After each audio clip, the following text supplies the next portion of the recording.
Hello friends, இந்த எபிசோடோட ஸ்டார்டிங்லேயே நம்ம ஜியாங்கோட மேட்ச் தான் காட்டுறாங்க. சும்மா சூப்பராக விளையாடி கோல் அடிச்சிடறான். அப்படியே கட் பண்ணா இப்போ அவனுடைய சீக்ரெட் பிளேஸில் உட்காந்துட்டு ரொம்ப சோகமாக இருக்கேன். நம்ம சங்க கன்கிராட்ஸ்டா அப்படின்னு விஷ் பண்ணிக்கிட்டே வந்து அவன் பக்கத்தில் உட்காரான். அவன் சோகமாக இருக்கிறத பார்த்து ஏன் என்னாச்சுன்னு சங்கு கேட்க, இல்லை என்னை விட எல்லாரும் பெட்டராக விளையாண்டதா நான் ஃபீல் பண்ணுறேன், நான் நல்லா விளையாடல அப்படின்னு ஜியாங் சொல்ல, இங்கே பாரு கால் அடிப்பட்டதுனால நீ இப்படிலாம் ஃபீல் பண்ண தேவையில்ல, நீ என் பெஸ்ட் ஃப்ரெண்டுடா, உன்னை விட யாரா பெஸ்ட்டாக விளையாடுவாங்க அப்படின்னு அவன் மோட்டிவேட் பண்றான். உடனே ஜியாங்கு, நான் சோகமா இருக்கிறது சென்னுக்கிட்ட சொல்லாத, அவ ரொம்ப ஃபீல் பண்ணுவா அப்படிங்கிறான். அதை கேட்டோடனே நம்ம சங்கு ஃபேஸ் அப்படியே கொஞ்சம் டல் ஆகுது. அடுத்து நம்ம சங்கு அவங்க அப்பா கிட்ட நம்ம ஜியாங்கு ஃபுல்லா சரி பண்ண முடியுமான்னு கேட்க, இல்ல இது வரைக்கும் அது மாதிரி எந்த ஒரு ட்ரீட்மெண்ட்டும் வரல அப்படின்னு சொல்லிட்டு போயிடுறாரு.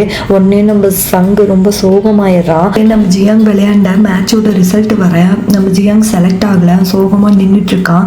அவனை பார்க்க நம்ம சென்னு போறா.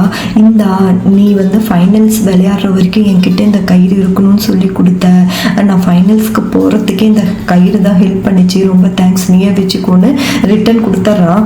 அவளும் இன்டைரக்டாக செலக்ட் ஆகாததை சொல்லிட்டு கூட்டிகிட்டு போகிறான். அது நமக்கு அவங்க வீட்டில் உட்காந்து ஏதோ தீவிரமாக பார்த்துட்டு இருக்கா. என்னன்னு பார்த்தா ரைட்டிங் காம்படிஷனுக்கு அவள் போட்ட எஸ்ஸே ரிஜெக்ட் ஆகிடுச்சு. எதனால் ரிஜெக்ட் ஆச்சுன்னு அவள் புக்கெல்லாம் வச்சு அனலிசிஸ் பண்ணிட்டு இருக்கும்போது கரெக்டாக அங்கே அவங்க அம்மா வராங்க. வந்தோடனே ஸ்கூலில் தான் எஸ்ஏ மட்டும் எழுதுறேன்னு பார்த்தா இங்கே காம்படிஷனுக்கெல்லாம் போட்டுட்ருக்கியா, இதெல்லாம் பிறந்ததுலேருந்தே டேலண்ட் வரணும், சும்மா புக்கு படிக்கிறதுனால மட்டும் வந்துடாது அப்படின்னு கொஞ்சம் ரொம்ப ஹார்ஸாக பேச, என்னை என்கரேஜ் பண்ண வேண்டாம், ஏமா இப்படி பேசுறீங்கன்னு கேட்குறா. அதுக்கு அவங்க அம்மா, வெளி உலகம் இப்படித்தான், இவ்வளோ ஹார்ஸாக தான் இருக்கும், you are the best, you are the super கண்ணா அப்படின்ட்டா நீ அப்படியே செலக்ட் ஆயிடுவியா, வெளி உலகம் இப்படிதான் கொடூரமாக தான் இருக்கும், நீ தான் அதில் பார்த்து நடந்துக்கணும், ஒழுங்காக படிக்கிற வேலையை பாரு அப்படின்ட்டு அவர் ரிஜெக்டாக நம்ம லெட்டர் எடுத்துட்டு போயிடுறாங்க. இவ அப்படியே கடுப்பாக அங்கே உட்காந்துட்டு இருக்கா. அடுத்து நம்ம சங்கோடமா ஹாஸ்பிட்டலில் நர்ஸாக ஒர்க் பண்ணுறாங்க. அப்போ எமர்ஜென்சியாக ஒரு கேஸ் வருது. என்னாச்சு ஏதாச்சுன்ட்டு அவங்களும் ஐசியூ கூட்டிகிட்டு போகிறாங்க. அப்படியே கட் பண்ண இப்போ கிளாஸ் ரூமில் இருக்க சங்க அவங்க கிளாஸ் வேறு வந்து கூப்பிட்றாரு. இவனும் போகிறான். அடுத்த சீன் பார்த்தா வேக வேகமாக ஹாஸ்பிட்டலுக்கு ஓடி வரான். யாருக்கிட்ட என்னடா ஆச்சு அதுக்குள்ள அப்படின்னு பார்த்தா ஓடி வந்தவா இப்பதான் அவங்க அப்பா கிட்ட அம்மா எப்படி இருக்காங்கன்னு கேட்குறான். இப்பதான் நமக்கே காட்டுறாங்க. அவங்க எமர்ஜென்சின்னு ஒரு பேஷண்ட் ஐசியூக்குள்ள கூட்டிட்டு போனாங்கல்ல, அந்த பேஷண்டோட ரிலேஷன் வந்து அத்துமீறி ஐசியூக்குள்ள வர பார்க்க, இங்கெல்லாம் வரக்கூடாது சார் அப்படின்னு அவங்க தடுக்கிறாங்க. அந்த ஆளு நம்ம சங்கோடம்மா பிடிச்சி தள்ளி விட்டுறான். இவங்க போய் பெட்ல இடிச்சு பாவம் ஐசியூலேயே அப்படியே அட்மிட் பண்ணிடுறாங்க. இப்போ கொஞ்சம் ரொம்ப சீரியஸா இருக்காங்க. இதுதான் அவங்க அப்பா சொன்னது கேட்டோன்னே ரொம்ப உடஞ்சி அழ ஆரம்பிச்சிடறான். அடுத்து நம்ம சங்க சென்னு தான் வந்து சமாதானப்படுத்துறா. அப்படியே கட் பண்ணா இப்போ 2-3 நாள் ஆகுது. இப்போ சங்கம் அவங்க அப்பாவும் உட்காந்து சாப்பிட்டுட்டு இருக்காங்க. என் அம்மா எப்படி இருக்காங்கன்னு கேட்குறான்.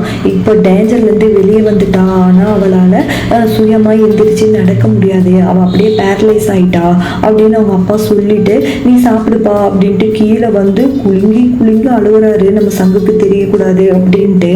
ஆனால் நம்ம சங்கு பின்னாடியே வந்து அவங்க அப்பாவை பார்த்துடுறான்.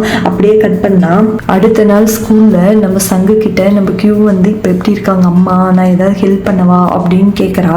அதெல்லாம் ஒன்றும் வேண்டாம், நல்லா இருக்காங்க, ரொம்ப தேங்க்ஸ் அப்படின்ட்டு போயிடுறான். அடுத்து ஈவினிங்கே சங்கு அவங்க அப்பா கிட்ட, அப்பா நான் எக்ஸ்பெரிமெண்டல் ஸ்கூலுக்கு மாறிக்கிறேன், நானே அம்மாவை பார்த்துக்கிறேன், அது அப்போதான் அம்மாவுக்கு வந்து பக்கத்துலேருந்து என்னால் எல்லாம் பண்ண முடியும் அப்படின்னு சொல்கிறான். டே நான் என் ஒய்ஃபை பார்த்துக்கிறேன்டா, நீ படிக்கிற வேலையை மட்டும் பாரு அப்படின்னு அவங்க அப்பா சொல்கிறாரு. இல்லை ஒரு பையனா நான் எங்கள் அம்மாவை நான் பார்த்துக்கணும், ரெஸ்பான்சிபிலிட்டி எடுத்துக்கணும்னு நினைக்கிறேன், என்னை தடுக்காதீங்க அப்படின்னு சொல்லிட்டு போயிடுறான். அடுத்த நாள் ஸ்கூலில் வந்து சொல்லிட்டு அவன் ஸ்கூலை விட்டு போகிறான். அப்போது நம்ம டியான் ஓடி வந்து, இந்தாடா உனக்காக நிறைய நோட்ஸ் நான் எடுத்து வச்சிருக்கேன், இந்தா நீ எங்கே போனாலும் நீ தான் ஃபஸ்ட்டாக வரணும் அப்படின்னு சொல்லி நோட்ஸ் எல்லாம் கொடுக்குறான். அதை பார்த்தோன்னே அவனை கட்டி பிடிச்சி, நீ எப்பயுமே நீ தாண்டா ஃபஸ்ட்டாக வருவ அப்படின்ட்டு எல்லாத்துக்கும் பாய் சொல்லிட்டு கிளம்புறான். நம்ம கியூவும் பின்னாடியே ஓடி வந்து பார்க்குறான். நம்ம சங்கு போகிறதையே சோகமாக அப்படியே ரிட்டன் போகும்போது எக்ஸாம் ரிசல்ட் எல்லாம் ஒட்டியிருக்காங்க. அதை கூட கண்டுக்காம போகிறான், ஏன்னா அவள் தான் ஃபஸ்ட்டு வந்திருக்கா. அப்படியே கட் பண்ணா இப்போ நம்ம சங்கு தான் அவங்க அம்மாவை ஃபுல்லாக டேக் கேர் பண்ணி பார்த்துக்கிறான். அவங்களுக்கு சாப்பாடு ஊட்டி விடுறது, உடம்பு தொடச்சி விடுறது, எக்ஸசைஸ் பண்ணுறது, காலுக்குன்னு பண்ணுற நாளும் வர எல்லா அம்மாக்களும் சேர்ந்து தான் டிஸ்சார்ஜ் பண்ணி கூட்டிகிட்டு போகிறாங்க. அவங்க வீட்டுக்கிட்ட போகும்போது டியானோட அம்மா வந்துடுறாங்க. எப்படி இருக்க, இப்போ ஓகேவா உனக்கு உடம்புக்கு, நம்மள ஃபேமிலி, உனக்கு எதான்னா சொல்லு, நான் வந்து ஹெல்ப் பண்ணுறேன் அப்படின்னு பேசுகிறாங்க. சங்கோட அம்மாவும் ஓகே தேங்க்ஸ் அப்படின்னு சொல்கிறாங்க. உடனே அவங்க வீடு மாடி மேலே இருக்கிறதுனால வீல் சேர் வச்சு தள்ள முடியாதுன்னு நம்ம சங்கு தான் பிக்கி பேக் தூக்கிட்டு அவங்க அம்மா வீட்டுக்கு கூட்டிகிட்டு போகிறான். போன உடனே ரொம்ப தேங்க்ஸ், என்னால் தான் உங்களுக்கு இப்போ கஷ்டம், ஸ்கூலுக்கு தூரம், ஹாஸ்பிட்டலுக்கு தூரம், ரொம்ப கஷ்டப்பட்டுட்டீங்க அப்படின்னு அவங்க அம்மா பேச ஆரம்பிக்கும் போது நம்ம சங்கு இல்லைம்மா நான் தான் ஸ்கூல் சேஞ்ச் ஆகிட்டேனே அவ்வளோ கஷ்டமாக இல்லை அப்படின்னு சொன்னது தான். உடனே அவங்க அம்மா கோவப்பட்டு யாரை கேட்டு இந்த வேலையை பண்ண, நீங்கள் என்ன நினச்சிட்டு இருக்க, ஃபஸ்ட்டு 2 பேர் எந்திரிச்சு வெளியே போங்க அப்படின்னு கத்தி கதற ஆரம்பிச்சிடுறாங்க. அப்படியே கட் பண்ணால் இப்போது நம்ம சென்னும் ஜியாங்கோ அவங்க அம்மாவுக்கு ஒரு பூச்செடி வாங்கிட்டு வராங்க. வந்து பார்த்தா வீடு ஃபுல்லாக ஒரே புகையா, ஓப்பன் பண்ணுங்க ஆண்டி ஓப்பன் பண்ணுங்க ஆண்டின்னு கதவை தட்டிக்கிட்டே இருக்காங்க. அப்போதான் சங்கம் அவன் அப்பாவும் வராங்க. ஓப்பன் பண்ணி உள்ளே போய் பார்த்தா வீடு ஒரே புகையா இருக்கு. அவங்க அம்மா ஏதோ சமைக்க ட்ரை பண்ணியிருப்பாங்க போல, அது கருகி புகையாயிடுச்சு. அவங்களும் கீழே கிடக்குறாங்க. இவங்க தூக்க போகும்போது நம்ம சென்னையும் ஜியாங்கையும் ஃபர்ஸ்ட் நீங்க வெளியே போங்கன்னு துரத்தி விட்டுறாங்க வெளியே. அப்புறம் நம்ம சங்கோட அப்பா தூக்குறாரு. வேண்டாம் என்ன தொடாதீங்கிறாங்க. ஏன்னா அவங்க யூரின் போயிருக்காங்க, அதனால தான் எல்லாத்தையும் அப்படி வெளியே துரத்தி விட்டுட்டாங்க. இந்த நிலைமையில யாரும் பார்க்க கூடாதுன்னு. அப்புறமா நீ கவலைப்படாத, நான் உனக்கு ட்ரெஸ் சேஞ்ச் பண்ணி விடுறேன்னு அவங்க அப்பா கூட்டிட்டு போயிடுறாரு. அப்படியே அடுத்து இவங்க 2 பேரும் சென்னோட வீட்டில் உட்காந்து சாப்பிட்டுட்டு அவங்க அம்மா கிட்ட எல்லாம் சொல்ல, அவங்க அம்மா அவ வந்து ரொம்ப இண்டிபெண்ட்டான ஒரு பர்சன், அவளுக்கு கொஞ்சம் டைம் கொடுங்க, ஏற்றுக்க, இப்போ நீங்கள் கவலைப்படாமல் சாப்பிடுங்க அப்படின்னு சொல்லி அட்வைஸ் பண்ணுறாங்க. அப்படியே கட் பண்ணால் அங்கே அவங்க அம்மாவுக்காக கரண்ட் அடுப்பை வாங்கிட்டு வந்து வச்சுட்டு, அம்மா ஸ்டவ்னா ரொம்ப டேஞ்சரஸ், இதுனா உங்களுக்கு யாருடைய ஹெல்ப்பும் இல்லாமல் நீங்களே குக் பண்ணலாம் அப்படின்னு சொல்லிட்டு இருக்கான். அதை கேட்டோடனே அவங்க அம்மாவுக்கு ரொம்ப கஷ்டமாக போயிடுது. அவன் கை பிடிச்சி பேசும்போது அவங்க அம்மா அப்படியே கையை எடுத்துக்கிறாங்க. இனிமேல் நம்மளால எதுவும் முடியாதா அப்படிங்கிற மாதிரி ரொம்ப ஃபீல் பண்ணுறாங்க. கரெக்டாக அப்போ யாரோ காலிங் பெல் அடிக்கிறாங்கன்னு நம்ம சங்கு போய் ஓப்பன் பண்ணால் சென்னோட அம்மா தான் வந்திருக்காங்க. ஏய் சொல்லுடி, இப்போ எப்படி போர்க் சங்க்ஸ் பண்ணுறதா, என் பொண்ணுக்கு நீ தான் ரொம்ப பிடிச்சிருக்கு, ஒழுங்கா சொல்லு, ஒரு ரெசிபியை நான் இன்னைக்கு திருட போறேன் அப்படின்னு சொல்லிட்டு அவங்க ரொம்ப எந்துவா வந்து அவங்க மோட்டிவேட் பண்றதுக்காக பேசிட்டு இருக்காங்க. உடனே சங்கோட அம்மா சங்கு கிட்ட நீ போயிட்டு சென்னுக்காக ஒரு பொக்கே வாங்கிட்டு வான்னு அமுச்சு விட்டுறாங்க. அடுத்து சங்கோட அம்மா சென்னோட அம்மாவை கட்டி பிடிச்சி அழுன்னு அவ்வளோ கஷ்டப்பட்டு ஃபீல் பண்றாங்க. நான் இனிமே குக் பண்ண முடியாதா, ஸ்டவ் யூஸ் பண்ண முடியாதான்னு. அவங்க அம்மா அப்படிலாம் ஒன்றும் இல்லை, வாழ்க்கை எல்லாத்தையும் கடந்து போகும், நீ ஒன்றும் கவலைப்படாத அப்படின்னு சொல்லிட்டு ரொம்ப எந்துவா பேசிட்டு எப்படி குக் பண்றதுன்னு சொல்லுங்கிற மாதிரி மோட்டிவேட் பண்ணிட்டு இருக்காங்க. அடுத்து நம்ம சங்கு பொக்கே ஷாப்புக்கு போயிட்டு எந்த பொக்கே வாங்கலான்னு பார்த்துட்டு இருக்கான். ஆல்ரெடி நம்ம ஜியாங்குக்கு நம்ம சின்ன கொடுத்த பூ அங்கே இருக்கு. அந்த பூவை பார்த்தோன்னே ஓகே இதுதான் அவளுக்கு ரொம்ப பிடிக்கும், அதையே பேக் பண்ணுங்கன்னு சொல்லி வாங்கிட்டு சந்தோஷமா வரான். ஆப்போசிட்ல நம்ம ஜியாங்கும் நம்ம சென்னும் ஓடி பிடிச்சி விளையாண்டுட்டு வராங்க. அதை பார்த்தோன்னே அவன் ரொம்ப ஃபீல் பண்றான், கஷ்டப்படுறான். உடனே சென்னு சங்க பார்த்துட்டு கூப்பிட சங்கும் பக்கத்தில் போகிறான். யாருக்கு பொக்கேன்னு சென்னு கேட்க எங்கள் அம்மாவுக்குன்னு போய் சொல்கிறான். ரொம்ப தேங்க்ஸ் உங்கள் அம்மாவை எங்கள் வீட்டுக்கு வர வச்சதுக்கு, எங்கள் அம்மா இன்னைக்கு தான் ரொம்ப ஹாப்பியாக இருக்காங்கன்னு சங்கு சொல்ல, அப்போ ஒன்றும் பிரச்சனை இல்லைன்னு சென்னு சொல்கிறா. சரி ஓகே நான் எங்கள் அம்மா கூட டைம் ஸ்பெண்ட் பண்ண போகிறேன் அப்படின்னு சொல்லிட்டு அவங்களுக்கு டைம் கொடுத்துட்டு சங்கு கிளம்பிடுறான். இவங்க 2 பேரும் இங்கே உட்காந்து பேசும்போது சென்னு சொல்கிறான், எங்கள் கிராமம் செம்மையாக இருக்கும் தெரியுமா, ஃபுல்லாக பூ பூத்துக்கிட்டு கடல் மலை ஃப்ரெஷ்ஷான ஃப்ரூட்ஸுங்க, வெதர் செம்மையாக இருக்கும், நான் ரொம்ப மிஸ் பண்ணுறேன் அப்படின்னு சென்னு சொல்ல, அப்படியா அப்படின்னு ஜியாங் கேட்டுட்ருக்கான். சென்னு அவள் ஸ்கூலுக்கு ஃபஸ்ட் டே வரும்போது ஊர் பெயர் சொல்லும்போது யாருக்குமே தெரியாது, ஆனால் நம்ம ஜியாங்க அது ஒரு கிராமம் அப்படிங்கிற மாதிரி சொல்லியிருப்பான்.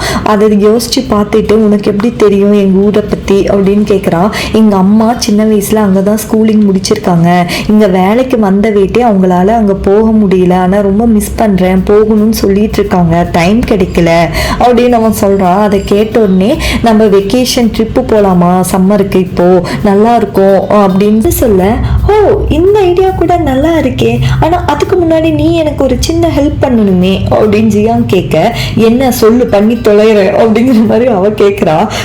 அப்படியே கட் பண்ணா உன்னோட சின்ன வயசு ஆல்பம் எடுத்து கொடுன்னு கேட்குறான். எடுத்து பார்த்தா அதில் ஃபுல்லாக அவள் ஃபோட்டோஸ் மட்டும்தான் இருக்கு, எங்கே உங்கள் அப்பா அம்மாவோட ஃபோட்டோஸு வேறு யார் ஃபோட்டோவுமே இல்லை அப்படின்னு கேட்க, தெரியல இதுதான் இருக்கு அப்படிங்கிறான்.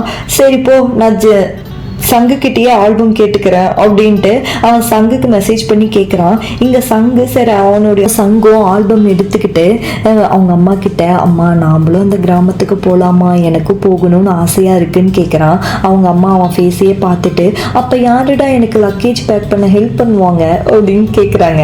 இன்டைரக்டாக ஓகே சொல்ல அவன், அம்மா நான் இருக்கேன், நீங்கள் ஏன் பயப்படுறீங்க, ஆல்பம் கொடுத்துட்டு வந்துடுறேன் அப்படின்னு சொல்லிட்டு போகிறான். கரெக்டாக ஜியாங்கோட வீட்டுக்கிட்ட போன வேட்டி ஜியாங்கோட வீட்டையும் நம்ம சென்னோட வீட்டையும் மாற்றி மாற்றி பார்த்துட்டு இருக்க. அவனுக்கு அப்போதான் நம்ம ஜியாங் கையில் ரெட் கயிறு கட்டிட்டு இருந்தது, அவங்க ஓடி சென்னு கூட ஓடி விளையாண்டதெல்லாம் ஞாபகம் வருது. ஆப்போசிட்டா நம்ம டியான் ஓடி வந்து, டே எனக்கு இந்த சப்ஜெக்ட்ல ஒரு டவுட் இருக்கு, கிளியர் பண்ணுடா அப்படின்னு கேட்குறான். என்னது உனக்கு டவுட்டா அப்படின்னு கேட்குறான் சங்கு. ஏன் சென்னோட ஃப்ரெண்ட்ஸ்க்கு மட்டும்தான் ஹெல்ப் பண்ணுவியோ, எனக்குலாம் பண்ண மாட்டியோ அப்படின்னு டியான் கேட்க, டே அதுக்கு முன்னாடி எனக்கு ஒரு ஹெல்ப் பண்ணுடா நீ அப்படின்னு கேட்குறான். என்ன ஹெல்ப்பு அப்படின்னு டியான் கேட்க, இங்கே பாரு புது ஸ்கூலில் எனக்கு ஒரு 3 ஃப்ரெண்ட்ஸ் கிடச்சிருக்காங்க அப்படின்னு சொல்கிறான். என்ன அதுக்குள்ளே உனக்கு ஃப்ரெண்ட்ஸ் எல்லாம் கிடச்சிட்டாங்களா அப்படின்னு கேட்குறான். டே சொன்னதை மட்டும் கேளுடா அப்படிங்கிறான். சரி சொல்லு அப்படின்னு டியான் கேட்க, இங்கே பாரு ஏபிசி 3 பேர் இருக்காங்க. ஏக்கு பிஏ பிடிச்சிருக்கு, ஆனால் பிஎன்சி 2 பேரும் ஃப்ரெண்ட்ஸுன்னு பி சொல்கிறா. ஆனால் ஏக்கு ஒரு சந்தேகம், ஒருவேளை பிக்கு சியை பிடிச்சிருக்கும்னு சங்கு கேட்க, அதெல்லாம் ப்ரொபோசிஷன் தான், நீயே சொல்லிட்டா அவங்க 2 பேரும் ஃப்ரெண்ட்ஸுன்னு. எனக்கு தெரிஞ்சு ஏதான் தேவையில்லாமல் சந்தேகப்படுறானோன்னு தோணுது அப்படின்னு நம்ம டியான் பேசிட்டு இருக்கும் போதே மேலே ஜியாங்கு, என்ன பண்றீங்க 2 பேரும் அப்படின்னு கேக்குறான். சரிடா ஏஎன்சி பாய் அப்படின்ட்டு நம்ம டியான் கிளம்பி போக, என்ன ஏசியான்னு கேட்க, அவன் ஒரு லூசு சும்மா சொல்லிட்டு போறான் அப்படின்னு நம்ம சங்கு சொல்றான். ஏங்கிறது நம்ம சங்கு, பிங்கிறது சென்னு, சிங்கிறது நம்ம ஜியாங்க. அப்படியே கட் பண்ணா இப்போ அவன் ஆல்பமை வச்சு எல்லாம் ஏதோ பார்த்துட்டு இருக்கான். எல்லாரும் ட்ரிப்புக்கு கிளம்பி போக அங்க சங்கோட அப்பா தான் செம எந்துவா அவங்க அம்மாவை வளைச்சி போட்டோ எடுக்கிறது, அங்க இருக்கவங்க எல்லாம் போட்டோ எடுக்கிறதுன்னு செம ஜாலியா எல்லாரும் ஃபேமிலியா என்ஜாய் பண்ணிட்டு இருக்காங்க.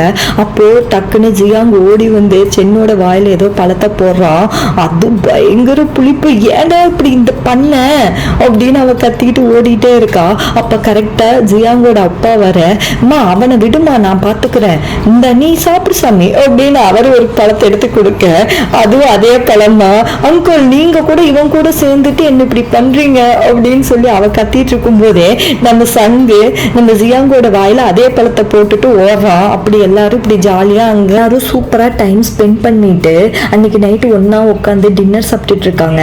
கரெக்டா இப்ப ஜியாங்கோட அப்பா ஒரு கேக் எடுத்துட்டு வராரு. அப்போ நம்ம ஜியாங்க ஒரு வீடியோ பிளே பண்றான். அவன் ரெடி பண்ணினது என்னன்னு பார்த்தா அவங்க அம்மாவுக்கு இன்னைக்கு பர்த்டே, அதுக்காக தான் சங்கு கிட்ட இருந்து அவங்க அம்மா போட்டோஸ்க்காக ஆல்பம் கேட்டிருக்கான். எல்லாரும் சூப்பரா கேக் வெட்டி சாப்பிட்டுட்டு சந்தோஷமா இருக்கும்போது, அடுத்து உனக்கு தானே பர்த்டேன்னு ஜியாங்கோட அம்மா சென்னோட அம்மா கிட்ட கேக்குறாங்க.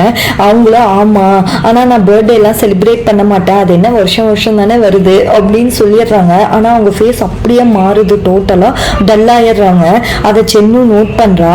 அப்படியே கட் பண்ணா நெக்ஸ்ட் டே மார்னிங் நம்ம ஜியாங்க வீட்டு மேல உட்காந்துட்டு இருக்கா. அதை பார்த்து சென்னும் பக்கத்துல போய் உட்கார்றா. உடனே நம்ம ஜியாங்க அவ சின்ன வயசுல அந்த ஓட்டுல நிறைய எழுதி வச்சிருக்கா, அதெல்லாம் ஒவ்வொன்றும் எடுத்து படிக்க அவ வேண்டாம் தடுத்துட்டு இருக்கா. அதுல ஒரு ஓட்டுல என்ன எழுதி வச்சிருக்கானா, எங்க அப்பா அம்மா என்னாலதான் சந்தோஷமா இல்ல அப்படின்னு எழுதி வச்சிருக்கா. அதை படிச்ச உடனே அவன் ஒரு மாதிரி ஃபீல் ஆயிடுறான். இறங்கி போய் பெண் எடுத்துட்டு வந்து இப்ப என்ன தோணுதோ அதை எழுது அப்படின்னு கொடுக்க அவளும் எழுதுறா. நம்ம ஜியாங்கும் எழுதுறான். என்ன எழுதுறான் அவன் இப்படி அப்படின்னு நம்ம சென்னு எட்டி பார்க்க, பிச்சுக்குவோம் பிச்சு அப்படின்ட்டு அவன் எழுதி மறைச்சு வச்சு எழுதிட்டு இருக்கான்.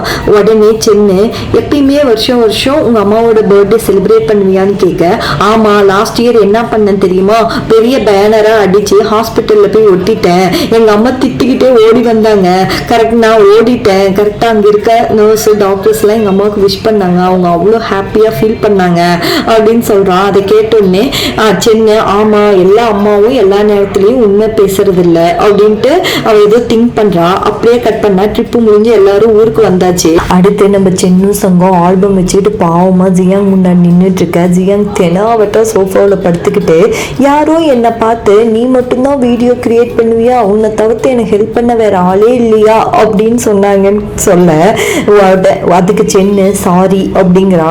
கேட்கல அப்படிங்கிறான். சாரி ஹெல்ப் மீ அப்படிங்கிறா.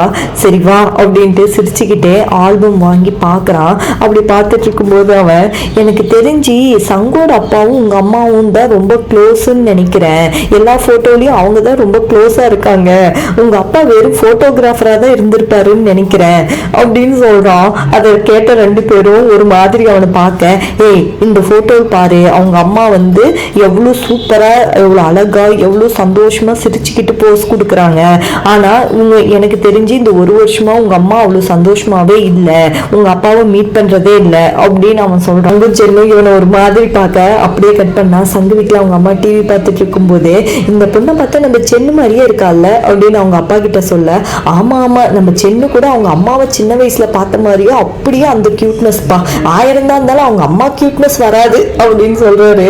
அதை கேட்ட அவங்க அம்மா பையன் முன்னாடி என்ன பேசுறீங்க, கொஞ்சமாவது புரிஞ்சு நடந்துக்கோங்க அப்படின்னு திட்டுறாங்க. சங்கீதெல்லாம் ஒரு மாதிரி பார்த்துட்டு இருக்கான். உடனே அவங்க அம்மா என்ன அப்படின்னு கேக்குறாங்க. ஒன்றும் இல்லை, அப்போ பழம் சாப்பிடு அப்படின்னு சொல்றாங்க. சரின்னு அவனும் எடுத்து சாப்பிட்டுட்டு இருக்கான். அப்படியே கட் பண்ணா நம்ம ஜியாங்க நம்ம சென்னிக்கிட்ட போய் அவங்க அம்மாவோட போட்டோஸ் எல்லாம் கொடுக்குறான். அவளுக்கு அவ்வளோ சந்தோஷம், எங்க அம்மா பாரு சின்ன வயசுல எவ்வளோ அழகா கியூட்டா ட்ரெஸ் பண்றாங்க, ஆனா இப்பெல்லாம் எங்க அம்மா கண்டுக்கிறதும் இல்லை பண்றதும் இல்லை அப்படின்னு நம்ம சென்னு சொல்ல, நாமளும் பேரண்ட்ஸ் ஆனா அப்படிதான் நடந்துப்போம் அப்படின்னு வாயை விட்டுறான். என்னடா சொன்ன அப்படின்னு நம்ம சென்னு பார்க்க, இல்ல இல்ல ஜென்ரலா எல்லாரும் அப்படிதான் அப்படின்னு சொல்ல வந்த அப்படின்னு சமாளிக்கிறான். அப்படியே ரெண்டு பேரும் சேர்ந்து கேக் அவங்க அம்மாவுக்கு பண்ண போறாங்க. அங்க இருக்க ரெட் வெல்வெட் கேக் ரொம்ப சூப்பரா அழகா இருக்கு, அவளுக்கும் ரொம்ப பிடிச்சிருக்கு, ஆனா அவ ரொம்ப காஸ்ட்லி அவளால வாங்க முடியல, வேற கேக் ஆர்டர் பண்ணிட்டு இந்த கேக்கை ஸ்லைஸ் பண்ணி கொடுப்பீங்களான்னு கேட்கறா. ஆனா கொடுக்க மாட்டோன்னு சொல்றாங்க.